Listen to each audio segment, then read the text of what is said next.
Hello friends, मैं फिर आ गई आपकी स्टोरी लेके। You are my love life, chapter 27। दादू दादी और मीरा जी पहुँचे हॉस्पिटल। अब आगे कुणाल ने माहिर को कहा, माहिर तुम तन्वी, रिहाना, रिहान और माहिर को लेकर घर जाओ। मैं, निखिल और कबीर, मिराज यहीं रुकते हैं। माहिर ने कुणाल से कहा, ठीक है, मैं इनको घर छोड़कर आता हूँ, पर मैं वापस आऊँगा। कुणाल ने मीर को कहा, ठीक है, अब तुम लोग घर जाओ। तन्वी मिराज से बोली, मिराज भाई आप यहीं रुकोगे या हमारे साथ चलोगे? मिराज ने तन्वी को कहा, नहीं, मैं सिया के पास रुकता हूँ, तुम लोग जाओ। तन्वी फिर सबके पास आकर खड़ी हो गई। निखिल वहीं बैठा रो रो कर अपना बुरा हाल कर चुका था। तन्वी निखिल के पास आई और उससे कहा, आप टेंशन मत लीजिए, आपकी बहन बहुत स्ट्रांग है। मैंने बचपन से देखा है उसे, वो इतनी आसानी से हार मानने वालों में से नहीं है। वो जल्दी ही ठीक हो जाएगी, आप उसकी हिम्मत बनिए। आप खुद टूट जाओगे तो उसे कैसे संभालोगे? मैं घर जा रही हूँ, दादू दादी माँ और मीरा माँ को परेशान हो रहे होंगे, उनको तो कुछ भी नहीं पता। आप फिक्र मत करें, सिया ठीक हो जाएगी। तन्वी फिर वहाँ से सबके साथ ओल्ड कपूर मेंशन चली गई। निखिल वहीं बेसुध सा बैठा और लॉकेट को घूरे जा रहा था। कुणाल ने निखिल से कहा, निखिल मेरी बात तो सुनो, कुछ नहीं होगा तुम्हारी बहन को, वो ठीक हो जाएगी। निखिल ने कहा, इतने सालों से वो मेरे पास थी, मैं हमेशा यही समझता कि वह भी इस दुनिया में नहीं है। मैं उसे कभी पहचान नहीं पाया, वो मेरी छोटी है। मेरे इतने पास होने के बाद भी मैं उसे कभी पहचान नहीं पाया कि वही मेरी बहन है। पर कोई बात नहीं, सिया हो या काव्या, मेरे लिए दोनों एक ही है और मैं दोनों को एक जैसा ही प्यार करता हूँ। ये नहीं कि आज मुझे पता चला कि सिया ही काव्या तो मैं उसे ज़्यादा प्यार करूँगा।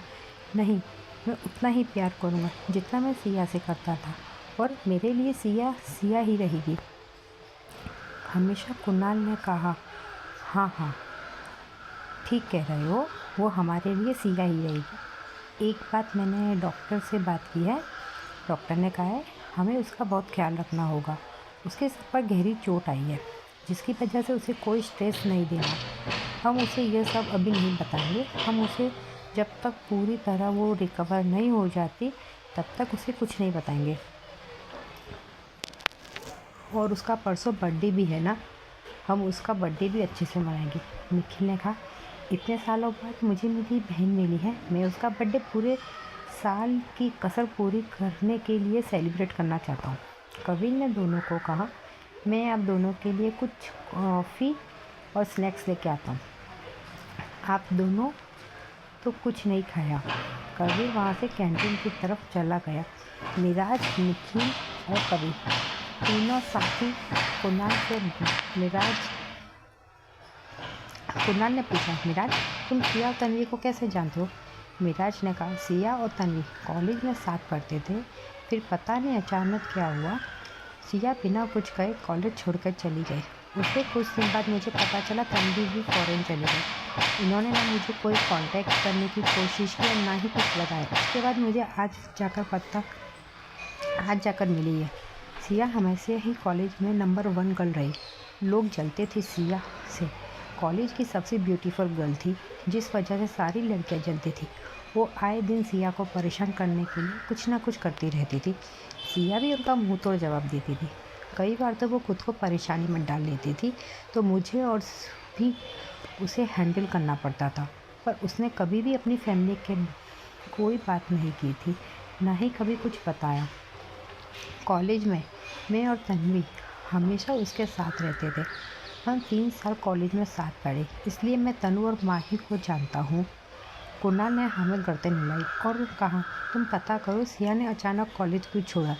या तो ये बात तन्वी जानती है या फिर सिया, दोनों में से किसी से भी पता करो, उन्होंने कॉलेज बीच में क्यों छोड़ दिया। मिराज ने कहा, ओके बॉस। मेरा आज कभी सबके लिए कॉफ़ी लेकर आ गया और सबको कॉफ़ी दे दी। थोड़ी देर बाद सबने कॉफ़ी ख़त्म किया, वही बैठ गए। तभी सिया को ऑपरेशन थिएटर से बाहर स्ट्रेचर पर लिटा कर लाया गया। चारों भागकर सिया को देखने के लिए आगे आए। डॉक्टर ने उनको दूर रहने का इशारा किया।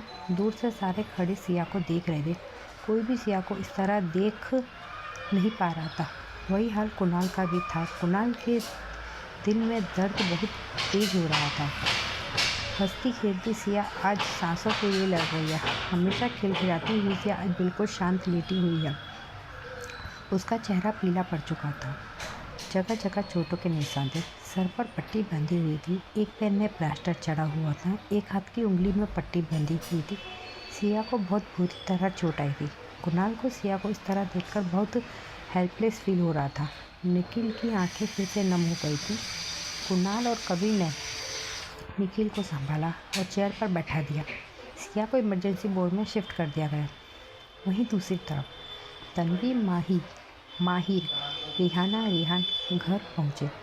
तन्वी ने रेहाना से कहा, रेहाना तुम माहिर को अपने रूम में ले जाओ। और रेहाना ने कहा, ओके तन्वी, मैं माहिर को अपने साथ अपने रूम में ले जाती हूँ, मुझे कोई प्रॉब्लम नहीं। तन्वी और मीर के कपड़े खून में लथपथ थे, इसलिए वह सीधा अपने रूम में चले गए। उन्होंने नहाया, कपड़े चेंज किए और फिर सारे हॉल में आ गए। दादी दादू अपने रूम में थे और मीरा जी किचन में कुछ बना रही थी। तन्वी मीरा जी के पास गई और कहा, माँ। मीरा जी ने पलट कर देखा तो तनु पीछे खड़ी थी। अरे तुम लोग कहाँ गए थे? मैं कब से तुम्हारा फ़ोन लगा रही हूँ, तुम ऐसे कोई फ़ोन ही नहीं उठा रहा था। तुम सब एक साथ चले गए बिना बताए। तन्वी जगह मीरा जी के गले लगकर रोने लगी। मीरा जी ने परेशान हो गई। उन्होंने तनु के सर पर हाथ फेंकते हुए कहा, क्या हुआ बच्चे, कहो क्या हुआ, किसने बुलाया मेरी बच्चे को?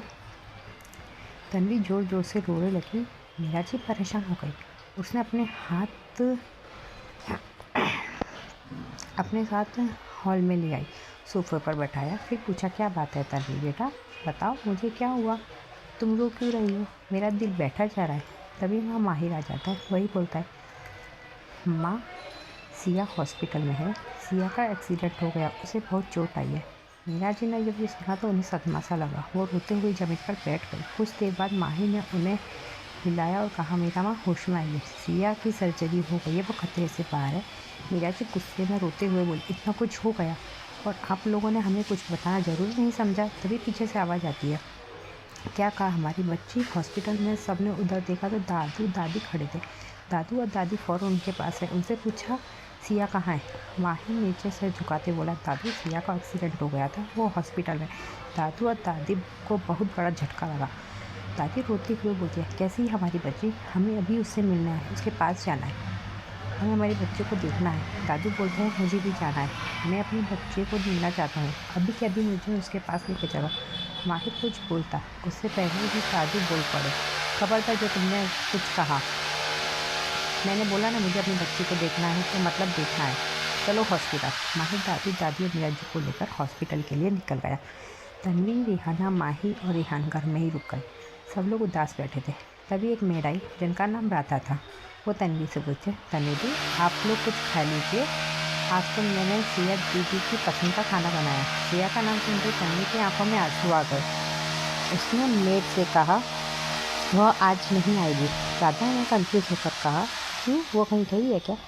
तो तन्वी ने कहा, राधा जी सिया का एक्सीडेंट हो गया, वो हॉस्पिटल में। ये सुनते ही राधा जी बोले, क्या कहा आपने? सिया दी का एक्सीडेंट हो गया? उन्हें सुनकर बहुत बुरा लगा। वो रोते हुए बोलते, भगवान आप हमारी दीदी को जल्दी से ठीक कर दीजिए, उसके बिना घर में मन नहीं लगता, सब उनके बिना एक मिनट भी नहीं रह सकते, प्लीज़ उन्हें जल्दी से ठीक करके घर भेज दीजिए।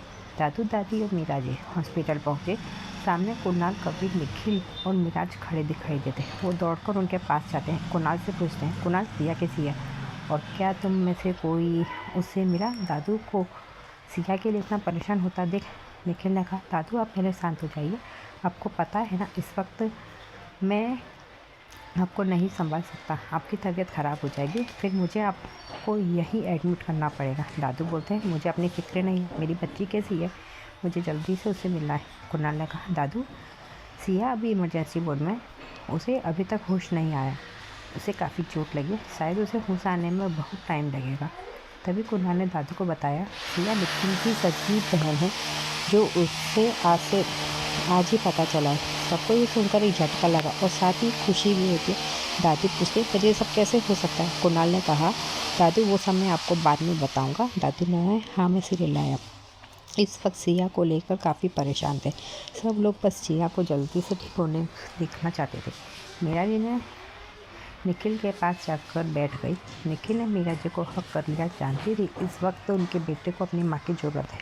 मीरा जी ने निखिल के सिर पर प्यार से हाथ फेरते हुए कहा, कुछ नहीं होगा, हमारी परी को देखना, वो जल्दी ठीक हो जाएगी। निखिल मीरा जी की गोद में सिर रखकर लेट गया, अपनी आंखें बंद कर दी। मीरा जी ने कभी कुणाल, माहिर, कभी निखिल या मिराज में कभी फ़र्क नहीं किया। वो सबको एक जैसा प्यार करती थी। मिराज ने कहा, बॉस मुझे जाना होगा। मिस्टर सिंह और उनकी पत्नी को थोड़ा इंटरटेनमेंट की ज़रूरत है। चला मैं उनसे मिलकर आता हूँ। कुणाल समझ गया कि ज़रूर उन्होंने कोई बखेड़ा खड़ा किया है। कुणाल ने कहा, ठीक है तुम जाओ, कुछ हो तो मुझे इन्फॉर्म कर देना। मिराज वहाँ से चला गया। आई होप फ्रेंड्स आप लोगों को स्टोरी अच्छी लग रही होगी। अगर कोई प्रॉब्लम है, कुछ भी आपको, तो प्लीज़ मुझे कमेंट्स में बताओ तो मुझे पता चले। ठीक है, लाइक ज़रूर कर देना तो मुझे पता चले भाई स्टोरी कोई सुन रहा है। ठीक है, नेक्स्ट बार बाद में आए।